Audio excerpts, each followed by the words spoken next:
The film opens with college student Sawyer Scott sprinting on a track field. Moments later, she pauses when she gets a voicemail from a company she applied to. She turns out to have been selected for an interview and has to show up in Washington, D.C. the day after tomorrow. She is therefore delighted since she has been waiting for this chance for a long time. Sawyer then goes back to campus and prepares for the vacation. She heads for Washington, D.C. the next day and depends on the GPS on her phone to guide her on the correct path. Radio reports indicate that the festive season is causing too much traffic on the main roadway. She so chooses a remote path and soon finds herself in an unknown area. At one point, Sawyer approaches a dead end near a jungle where the road is closed.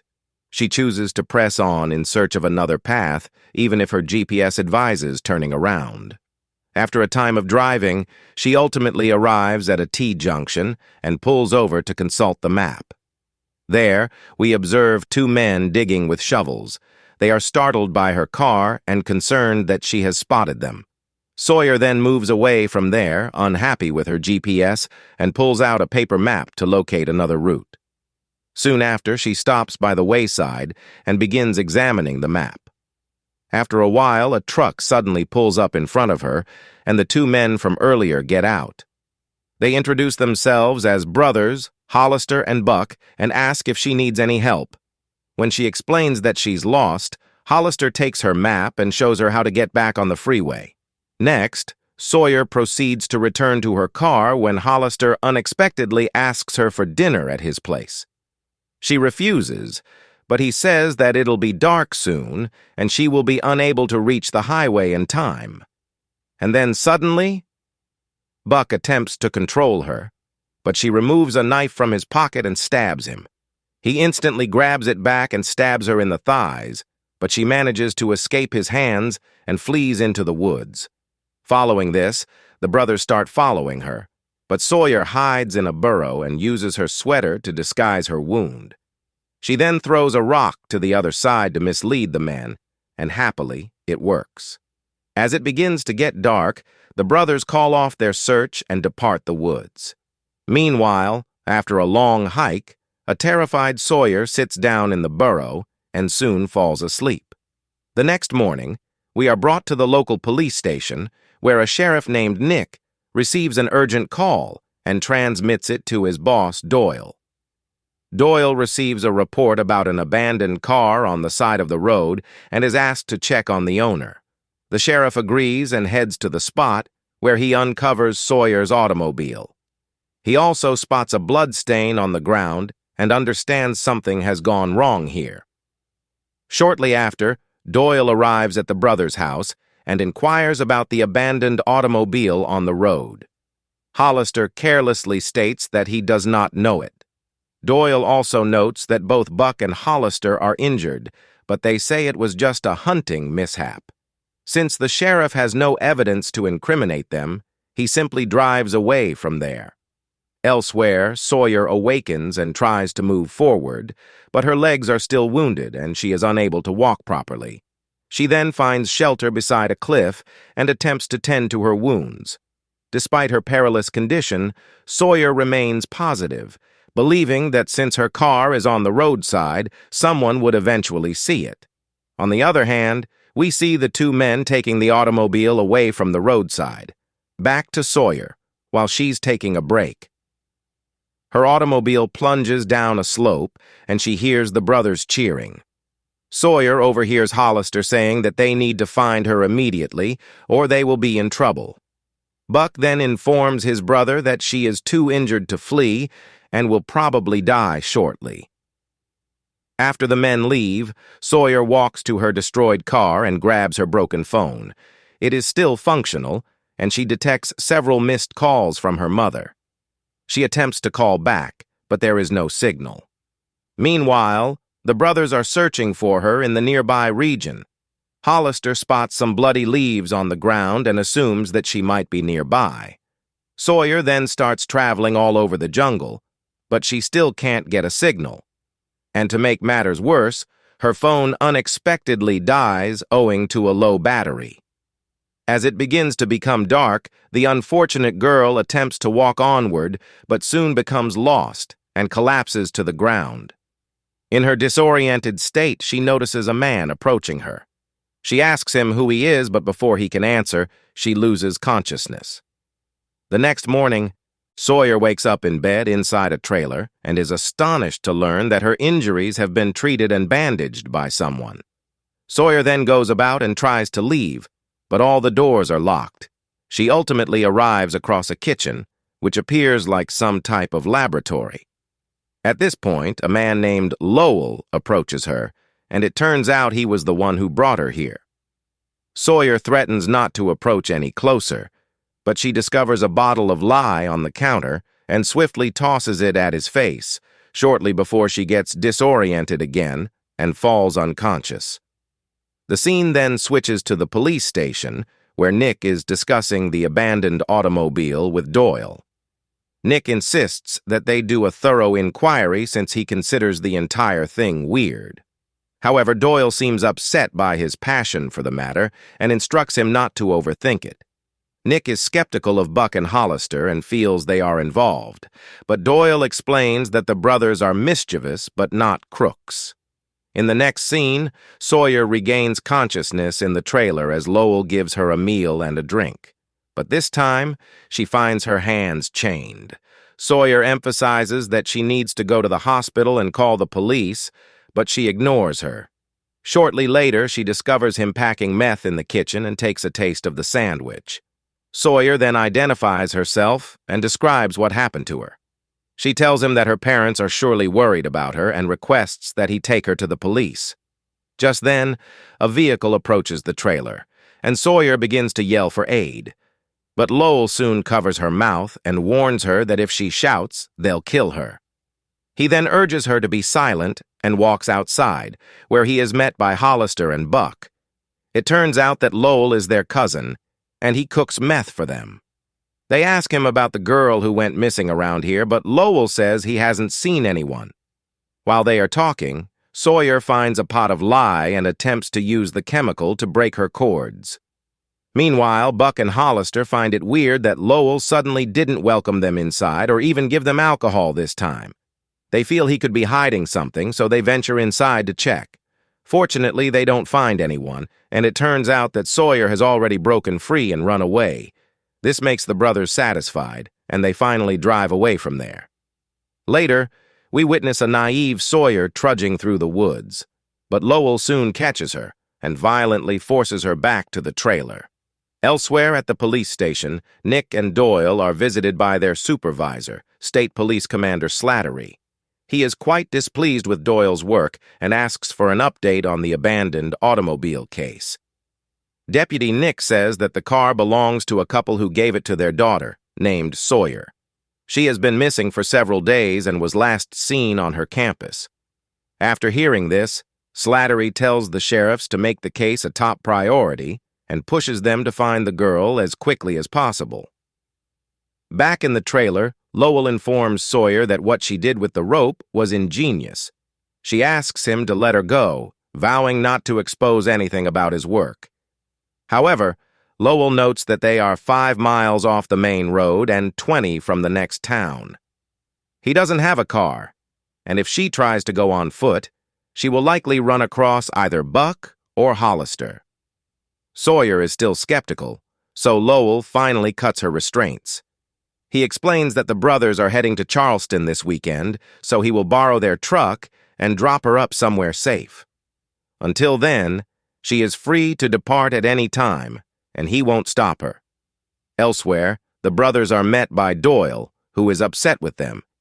He demands they speak the truth about the girl since his boss is pressuring him. At this time, it is revealed that they all work together, and the brothers supply pharmaceuticals for Doyle's operation. Hollister then admits that he thought the girl saw them burying a dead corpse, which is why they attacked her. It turns out on that day they were burying someone under Doyle's orders. The brothers promise the sheriff that the girl is most likely dead and that they will hunt for her tomorrow. The picture then flips to the next morning when we find Lowell preparing meth. Sawyer displays interest in his work, so he proceeds to give her a demonstration. He also shows her a coffee mug containing anhydrous ammonia, which he used to create meth. It is significantly more toxic than lye and may burn someone's skin in seconds. Sawyer assists with his labor, and at this period she borrows a garden fork for safety. Lowell then informs her that the brothers are arriving shortly and urges her to hide. As she leaves, he finds that one of the garden forks is missing and thinks she still doesn't trust him. Shortly after, the brothers arrive at the trailer with some raw supplies and bring them inside. They escape swiftly since the region is full of thick gas. Elsewhere, Nick, who's still investigating Sawyer's case, is advised to spend Thanksgiving with his family. After considerable coaxing, he finally agrees to go and heads outdoors. But seconds later, he recalls something and returns to his office to retrieve it. But then he overhears Doyle telling Hollister to find and make sure the girl is dead. This leaves Nick appalled, and he can't believe that his boss was the real culprit all along. Doyle asks for a chance to explain, but a horrified Nick aims a gun at him and proceeds to leave. Doyle pleads that it doesn't have to end like this since they are partners, and before Nick can get into his car, Doyle ends up shooting him dead. In the evening, the corrupt sheriff delivers the dead body over to Hollister and Buck, telling them to get rid of it. He also asks if they have any possessions from the missing girl, so Hollister hands him Sawyer's wallet, which he had recovered in her car. The next day, an irate Slattery visits Doyle since the girl has still not been located and Nick has also been gone since the previous night. But Doyle suggests that his spouse is well and may have gone out for a drink with pals. Slattery then says that his team will look for Sawyer. Her parents will join them. Upon hearing this, Doyle becomes apprehensive, and he purposefully unlocked Nick's locker in front of his supervisor, where he pulled out Sawyer's wallet from there and appeared to be astonished. Slattery is also caught aback and informs his squad that Nick may be connected in the missing girl case and wants them to seek for him. In the afternoon, Doyle arrives at Lowell's trailer to check on the meth production. However, Lowell points a shotgun at him and stops him from entering. And furious Doyle reminds him that he is the chief and Lowell is only an Indian. However, the latter calmly discloses that Doyle is standing next to a barrel of ether, and he just needs to shoot once to produce an explosion. Hearing this, the sheriff chooses not to disrupt the production and finally drives away from there. Lowell then enters the trailer, informing Sawyer that it was just his boss.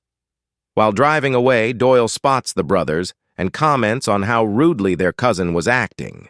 He also orders them to handle the drug sale professionally and prove that they can compete with a Mexican cartel. Shortly after, the brothers come to the trailer to retrieve a quantity of meth. Lowell offers them the merchandise, but Hollister then spots two separate pairs of tracks on the stairs. This makes him suspicious, but he doesn't say anything and drives off. Following this, Lowell enters the trailer and assures Sawyer that they will stay until sunset, following which he will take her to the state police. He also adds that he wishes to leave this area and start over in life. Upon hearing his remarks, Sawyer returns the garden fork she had taken, but Lowell advises her to keep it as a keepsake. Suddenly, as they're talking, the brothers barge in and are shocked to see the female. Hollister accuses his cousin of treason and insists that Sawyer come with him. However, Lowell tries to calm him down, asking him to sit and talk first. He also asks Sawyer to prepare coffee for everyone. Lowell then informs the brothers that he's been keeping Sawyer as a captive and forcing her to do all sorts of labor. While they're conversing, Sawyer surreptitiously pours the ammonia solution from the coffee mug and heats it in the microwave. To sustain the illusion, Lowell pretends he's trained Sawyer properly and orders her to sit on his lap. Seeing this, Hollister is amused, but Buck sees something amiss in the microwave. A large explosion erupts, killing Buck instantaneously, while Sawyer and Lowell manage to flee the trailer, but the latter is gravely injured. Sawyer pushes him to come with her, but he swears he can't make it and offers her instructions to the nearest road. As she rushes away, A horribly burned Hollister emerges from the wreckage and tries to shoot her, but Lowell intervenes and grabs him from behind. The cousins engage in a vicious battle. However, just before Lowell is ready to finish off Hollister, Doyle emerges out of nowhere and shoots him. Hollister feels a sense of relief, but it's short-lived, as the sheriff ruthlessly shoots him as well. In the next scene, Sawyer eventually emerges from the trees after fleeing for a while and is relieved to see a police cruiser. Unfortunately, it turns out that she is picked up by Doyle again, whom she doesn't recognize. She tells him everything, how she was attacked by two men on the road and how Lowell saved her and kept her hidden. She also adds that all three men worked for someone else, but she never saw his face. Sawyer then asks Doyle if he's not going to call for assistance or return to help Lowell. So he encourages her not to worry, saying that in this case he is the chief and she is an Indian. Upon hearing this, Sawyer is surprised, as this is the identical sentence she had overheard Lowell's supervisor say outside the trailer. Shortly after, Doyle abruptly stops the car and tells Sawyer that they will walk the rest of the way. The poor girl had no choice but to comply with him. Doyle then walks her to a river, where Sawyer begs him not to do this. However, the dishonest sheriff instantly pulls her hair and proceeds to drown her. Our heroine fights with all of her strength, but the man effortlessly overpowers her. As a final resort, Sawyer uses the garden fork she had hidden earlier to attack him. She stabs him in the feet, face, and chest until he eventually dies and is carried away by the flow of the river. In the closing scene, Sawyer is exhaustedly making her way back to the road and sets off in the direction Lowell had told her. As usual, the cops arrive up late to the party and begin following her, but the poor girl is too scared to react or even cry for aid.